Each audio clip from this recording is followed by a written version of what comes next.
Olha só, pessoal, vamos falar sobre pandemia aqui no Brasil e no mundo.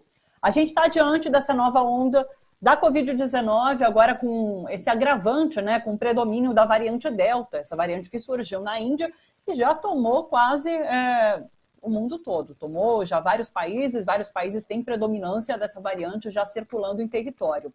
As pesquisas, inclusive, estão aceleradas para a gente descobrir se essa versão agora mais recente do coronavírus está deixando as pessoas mais doentes do que antes, especialmente as pessoas não vacinadas. E daí, nesse caso, o Brasil tem esse agravante. As pessoas não estão todas vacinadas, muitas pessoas só com uma dose, não com duas doses. Nesses últimos dias, agora, o Centro de Controle e Prevenção de Doenças dos Estados Unidos alertou que a Delta é provavelmente mais severa do que versões anteriores do coronavírus. Para a gente entender melhor, inclusive, a gente volta a conversar com a médica sanitarista e professora Karina Calife. A gente estava com saudades da Karina por aqui. Como você está, Karina? Tudo bem? Oi, Thalita, estou bem, descansada. Também estava com saudade de vocês. Um prazer estar aqui. Prazer é sempre nosso, Karina. Nos ajude a entender, então, essa questão da variante Delta, porque parece que num primeiro momento a gente pensou realmente que ela tinha uma transmissibilidade maior, que ela era mais agressiva, inclusive, mas tem essa questão da vacinação. Ela atinge mais pessoas que não estão vacinadas. Os países que já têm uma vacinação acelerada, a variante Delta acaba ficando mais controladinha, né? Explica pra gente, por favor. Exatamente, Thalita. A variante Delta, vários estudos foram feitos, né? Alguns estudos nos Estados Unidos, outros estudos no Reino Unido. O que se percebeu? Que é uma variante mais infectante, ou seja, ela tem um potencial de transmissibilidade maior do que as outras variantes. Essa já é uma coisa determinada. Tem uma diferença que nesses lugares eles conseguem fazer o sequenciamento genômico, né? Conseguem ver quais são, com mais quantidade, quais são as variantes que estão rondando, mas aqui no Brasil, Adolfo Lutz e outros espaços têm olhado para isso e a gente tem tido uma ampliação dessa variante. O que é que acontece com ela? Além dela ter esse potencial maior de infecção, ela também ser mais transmissível, né? Ela também tem uma outra questão que ela responde, as vacinas respondem um pouco pior a ela. O que é que isso quer dizer? Então, quando você tem uma dose só da vacina, por exemplo, da Pfizer ou da AstraZeneca, da Janssen, enfim, você tem uma resposta bem potente já com uma dose só, algo em torno de 78%, 79%, que é uma boa resposta de eficácia. Mas quando isso se trata da variante, inclusive da P1, que era a que mais estava circulando aqui no Brasil, né? Mas com a variante Delta, não. Com a variante Delta, num estudo que aconteceu no Reino Unido, por exemplo, na França, teve em Portugal também, eles perceberam, e agora com os dados que foram, vazou, né, vazaram alguns dados do CDC, que é o Centro de Controle de Doenças dos Estados Unidos, que demonstrou isso, que elas são mais potentes na infecção, que elas se espalham mais rápido, que ela consegue, inclusive, ter um potencial maior do que algumas doenças que são super infectantes, como catapora, como ebola, como, enfim, como as outras variantes todas, e essa resposta para quem tem uma vacina só, uma dose só, em vez de ser 70%, como é na maioria, elas ficam em torno de 33%, ou seja, a gente tem uma grande possibilidade de infecção. Também muito grande, muito maior entre os não vacinados. E qual é o problema disso? Quem está vacinado transmite do mesmo jeito. E se ele transmite para os não vacinados, você tem doenças mais graves, né, acontecendo, apesar da resposta das vacinas continuarem sendo respostas boas do ponto de vista de doenças graves e óbitos. Ô, Karina, me tira uma dúvida. Em relação às pessoas vacinadas transmitirem, isso não se restringe à Delta. Se você pegar qualquer forma da Covid, você mesmo vacinado e assim não apresentando sintomas, você pode transmitir, né? Exatamente. Primeiro que você pode adoecer, né? Não é nenhuma vacina, nenhuma delas é 100%. Todas correspondem a isso que a gente quer de uma vacina, que é o pacto coletivo. E existem diferenças do que a gente precisa. Por exemplo, você pega o Canadá, ou os Estados Unidos, ou outros lugares que já estão mais avançados na vacinação, você está procurando mais efetividade. No Brasil, a gente está procurando o maior número de pessoas vacinadas com as duas doses. Por quê? Todas as variantes podem ser transmissíveis, mesmo que você tenha as duas doses. Você pode se infectar e você pode não ter a doença grave, que é isso que a gente espera hoje, não agravar, não ir para a UTI, mas você pode passar para outras pessoas que não vacinadas poderão desenvolver uma doença mais grave e voltar a ocupar leitos de UTI e a gente perder pessoas queridas, né, Thalita? Então, algumas pessoas são por conta da idade, ele não ter acesso à vacina, mas tem muita gente que não pode, porque não pode mesmo, porque está num tratamento de câncer, está tomando alguma coisa que diminui muito a imunidade, e nesse momento não poderá tomar a vacina. Por isso que a gente fala desse pacto, de que as pessoas possam estar protegidas. E o pior, né, Thalita, a gente está falando das variantes conhecidas hoje, mas se a gente tiver uma grande circulação de vírus, a gente já falou isso aqui, você pode criar novas variantes, podem surgir, que a gente não sabe como será essa resposta, né? Uma seleção. Em relação à resposta dos imunizantes já disponíveis, tem alguns laboratórios, inclusive, que têm falado sobre uma terceira dose para proteger contra essa nova variante que é a Delta, né? Ainda não é nada pronto, né? Não é uma discussão dada ainda, mas existe esse debate. Olha, Thalita, existe esse debate, mas esse debate não acho que é o que a gente tem que fazer agora, não pensando nem só no Brasil, mas no mundo. A gente tem, no Brasil, um percentual de vacinados com as 2 doses, que é o que protege, por exemplo, da Delta, né? Menos de 25%, então é um percentual muito pequeno. A gente sabe que nos Estados Unidos, com 49% da população vacinada com as 2 doses, eles tiveram 120 e tantos mil casos de ontem para hoje. Então, assim, é de fato uma potência, eles com o dobro da nossa vacinação, mais que o dobro. Então, a questão da terceira dose, ela provavelmente vai acontecer para frente, mas a gente não pode pensar nisso agora, a não ser em situações muito específicas. Por que não pode? Porque no mundo a gente não tem nem 10% da população mundial. Se você pegar países pobres, e a gente está falando de um pacto coletivo que vai olhar para a humanidade também. Então, assim, quando todo mundo tiver tomado as 2 doses, a gente pode rever isso, ou como eu disse, em pessoas imunodeprimidas, que de fato não houve resposta, algumas coisas muito específicas. Se não, em algumas vacinas, com algumas faixas etárias que a gente tem visto uma resposta realmente pequena, mas a resposta social ela está acontecendo. A gente vê aqui no Brasil que mesmo com 25% só, a gente tem uma grande diminuição com as variantes que circulam até aqui de doenças graves de internação, mas isso pode aumentar. Por quê? Porque a gente tem uma grande flexibilização assim, programada agora, volta às aulas, assim, são muitas coisas que a gente tem que ficar bem atentos com a entrada da circulação dessa variante, né? Aliás, tem uma notícia que chamou a atenção hoje na imprensa, que é sobre a cidade chinesa de Wuhan, que é considerada aquele marco zero da pandemia, né, que registrou os primeiros casos da Covid. E essa cidade, Wuhan, voltou a registrar casos de contágio depois de vários meses. Olha só, ontem a China registrou 98 novos casos de Covid, que é o maior número para um único dia desde janeiro, pensa só. Desde janeiro que a China não tinha tantos casos, sendo que inclusive 55 são de transmissão interna. E daí, imediatamente, milhões de pessoas voltaram ao confinamento. Isso acontece a partir de hoje na China, para tentar agora conter esse novo surto. E a China também, por conta dessa situação de surto, ampliou a testagem em massa, restrição a viagens. Então, tudo como uma forma de enfrentar. Eu lembro, Karina, de um artigo do Miguel Nicoleles falando sobre a variante Delta e avisando, soando esse alerta. Ó, se está pegando lá nos Estados Unidos, na Europa, na Ásia, logo, logo chega aqui no Brasil. Então, assim, a gente pode ter uma situação ainda bastante crítica porque não temos população vacinada e assim, de uma forma mais eficiente, né?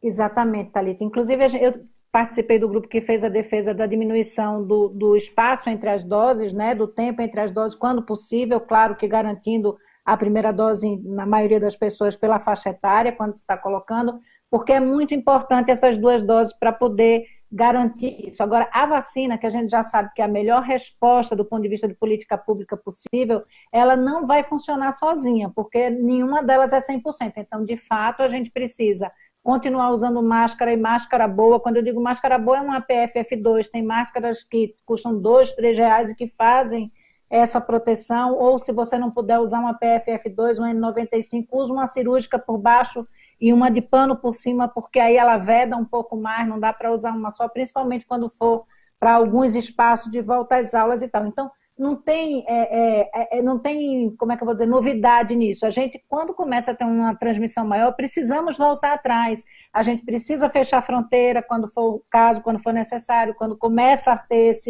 essa grande disseminação, precisa voltar a confinamento, a distanciamento. e a gente ainda vai passar um bom tempo assim, Thalita, abrindo e fechando. Só que essa abertura ela tem que ser pensada de um jeito muito consciente, de como é que você dá isso. Não é porque você teve uma diminuição e ampliou a vacinação, a celeridade está um pouco maior no Brasil. A grande questão nossa não é a celeridade do ponto de vista do sistema de saúde, já falamos isso aqui também, a gente tem essa potência, é não faltar vacina. Mas se a gente, com esse ritmo, mesmo bem melhor agora da vacinação, a gente tiver uma grande flexibilização, a gente já sabe, os dados, é que a gente, como eu falei, tem pouca avaliação genômica, mas a gente tem visto uma ampliação dessa variante Delta no Brasil, que já está em transmissão comunitária na maioria dos estados que têm esses aeroportos internacionais, e rapidamente isso a gente já sabe também qual é o caminho de interiorização pelas estradas, pelas rodovias. Então, eu espero estar muito errado, Thalita, mas eu acho que daqui a um mês, no máximo 2, com tudo isso que a gente está vivendo, a gente vai ter que voltar atrás, porque a gente vai ver ampliação de casos,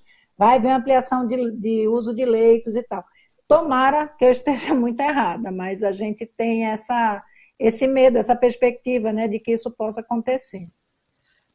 Karina, porque me parece, inclusive, que agora essa diminuição no número de mortes é resultado da vacinação, né? Uhum. E daí, se daqui para frente a gente vê um aumento de contágio por conta dessa nova variante e não de mortes, eu imagino que o Brasil os nossos governantes não vão ter medidas mais rígidas de confinamento, porque é isso. Eu acho que o que pega no brasileiro é quando aumenta a morte. Daí os nossos governantes falam, não, vamos fazer alguma coisa então para diminuir. Mas quando não é o número de mortes, é somente o contágio, parece que não há preocupação em relação a isso. Mas é que a gente naturaliza o que não dá para naturalizar, né, Thalita? Sim. Porque mesmo a diminuição é uma diminuição com uma média de quase 1.000 mortes por dia. Sim, isso é muita coisa. Esses outros lugares que você falou que voltaram atrás, é com um número de mortes muito menor do que esses. Então, assim, a gente ainda tem um número de mortes, que a gente fala disso, nós temos algo em torno de 2,7% da população mundial, e hoje nós respondemos por quase 14%, 13,5% mais ou menos das mortes totais. E olhe que a nossa população de idosos não chega a 6%. O que eu quero dizer é que a gente nem tem uma população com muitos idosos que seriam as pessoas mais vulneráveis nesse sentido. Então, a situação do Brasil é muito ruim. A situação do Brasil para gestantes e puérperas é muito ruim. A gente tem várias pessoas trabalhando nisso, produzindo tecnologia, porque precisa cuidar dessas mulheres gestantes e puérperas, porque elas estão morrendo, e não é pouco, é muito. Infelizmente, a gente vai ter que lidar com isso, muita orfandade, muita coisa. E tem uma outra coisa nessa variante Delta, Thalita, que ela é muito mais comum na reinfecção, diferente das outras. Ela reinfecta mais pessoas que já tiveram Covid.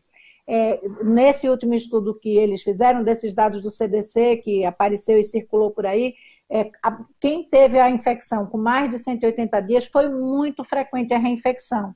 E é isso, hoje você pode passar só por isso, mas se aparece uma nova variante com um potencial de mais agravar, né, de agravar mais letalidade, mesmo a vacina que eu e você tomamos pode começar a nem funcionar mais. Sim. Então, por isso que é tão importante que a gente continue cuidando. Então, já falei isso aqui e repito, quando me perguntam o que é que você fez depois que você tomou a vacina em relação a mesma coisa que a gente fazia antes, continua usando máscara, continua evitando aglomeração, continua fazendo tudo que for possível, são medidas, né? O tal do queijo suíço, que uma vai juntando com o outro e vai protegendo a gente.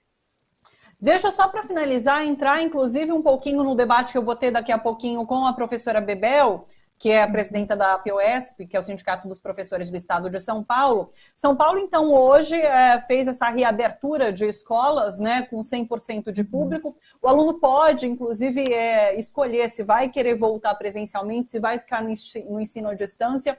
Mas a gente vê outros países ali na Europa, mesmo a China, que a gente citou agora há pouco, voltando a fechar, né? Então, voltando a fazer isolamento por conta dessa nova variante. Aqui no Brasil, a gente está com a variante chegando, se tornando predominante e fazendo esse momento de reabertura que dificilmente vai ser... esses governantes vão dar um passo atrás depois de ter aberto, né? Então, assim, como que você vê esse momento? Veja, Thalita, eu acho que tem uma preocupação muito grande aqui no país, que é os adolescentes de menos de 18 anos, entre 12 e 18, que está comprovado que a vacina é segura, é eficaz e tal, eles não foram vacinados. Então, você teve a vacinação dos professores, dos funcionários, o que já é uma grande coisa, mas não tem como não ter um aumento de casos com a reabertura das escolas. E não é bem assim essa coisa de que você pode escolher, porque, primeiro, o professor, o trabalhador não pode escolher, ele terá que ir, né? Os alunos também, a pressão para que eles estejam no presencial é muito grande, a não ser que você tenha um atestado, eu sei porque eu tenho filho em idade escolar também, e a gente vê isso, quem não vai é quem de alguma forma justifique, por ter ser de algum grupo de risco e tal. Eu acho que não tem jeito, Thalita, isso que eu estava dizendo um pouquinho antes, da gente ter um aumento do número de casos, porque são exatamente entre essas crianças, entre os 12 e 18 anos, que a gente tem um maior grau de transmissão, porque eles são mais autônomos, porque eles conversam com os amigos, porque eles tiram a máscara, porque eles vão na lanchonete, enfim, tem todo esse processo. Então, o que eu acho que é muito importante estar atento nesses ditos protocolos, né? Porque que garanta um uso de uma boa máscara para os seus filhos, para quem for para a escola. A coisa mais importante é a ventilação em sala de aula, isso tanto para os professores quanto para os alunos, porque já se sabe que é exatamente por essa via que o maior potencial de infecção acontece. Evitar aglomeração em recreio, em horário de entrada e saída, então tentar fazer esse tipo de coisa. E o mais rápido possível vacinar esses adolescentes, principalmente porque são pessoas que voltam para suas casas e podem estar perto de pais vulneráveis e tal. Agora, temos 1 ano e meio, né, Thalita? Quase 2 anos de pessoas, eu também como mãe de um escolar, que não estão indo para a escola. É claro que isso é uma perda do ponto de vista do aprendizado. Agora, eu acho que não tem jeito nessa equação. Eu acho que a gente vai abrir, vai passar 1 mês, 2, e vai ter que voltar a pensar em alguma coisa híbrida. Não vai dar para conviver com 100% nesse momento. Acho bem difícil. Puxa vida. Bom, daqui a pouco eu converso com a Bebel. A Bebel, inclusive, tem dados assim, sobre a percepção de professores, pais e alunos em relação a essa retomada das aulas nesse momento. Karina, sempre muito interessante conversar com você. Você presta um serviço tremendo aqui pra gente, tirando nossas dúvidas e nos ajudando a entender esse momento que a gente passa aqui no Brasil e no mundo, tá bom? Um beijo enorme para você e até semana que vem. Obrigada. Obrigada, Thalita. Um beijo, até a próxima semana. Até. Karina Calife, médica sanitarista, professora, participa sempre com a gente aqui às segundas, nos ajudando justamente a entender esse momento da pandemia. Aliás, se você tem dúvidas, manda sempre para a gente aqui às segundas ou deixa registrado aqui nos outros dias que eu guardo a pergunta para trazer na segunda-feira com a Karina Calife, tá bom, pessoal?